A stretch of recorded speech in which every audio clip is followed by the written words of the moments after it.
Praise the Lord. Today I'd like to share something from Numbers chapter 11. There is nothing as contagious as complaining. Numbers 11 starts by stating that when the people complained, it displeased the Lord, and the Lord heard it, and his anger was kindled, and the fire of the Lord burned among them, and consumed them that were in the uttermost part of the camp. The rest of the chapter deals with what the complaint was, and how Moses took it up to the Lord, and how the Lord reacted to it.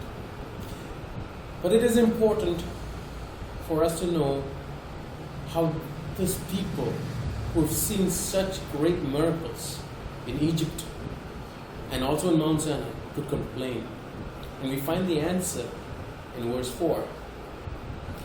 And the mixed multitude that were among them fell a lusting, and the children of Israel also wept again and said, Who shall give us flesh to eat? We remember the fish which we did eat in Egypt freely, the cucumbers, the melons, and the leeks, and the onions, and the garlic. But now our soul is dried away. There is nothing at all besides this manna before our eyes. It says, in the mixed multitude that was among them. Who were these mixed multitude? These were the people, the Gentiles, that the Jews married. They were not the covenant people. It says they fell a lusting. Then, as now, in the church, we will find that it is what we bring into the church from the world that first falls away. That is why in 2 Corinthians 6:14, the Bible clearly tells us, do not be yoked unequally with an unbeliever. And John tells us so lovingly in 1 John 2:15, have nothing to do with the world or the things of the world.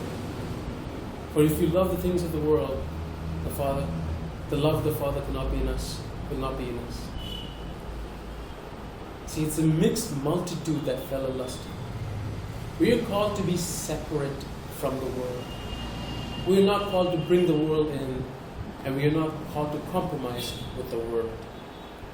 We must maintain that separation, because if we bring the world in, their grumbling will affect us.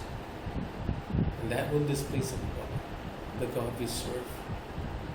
That will displease the Lord whom has called us from out of the darkness into his marvelous light.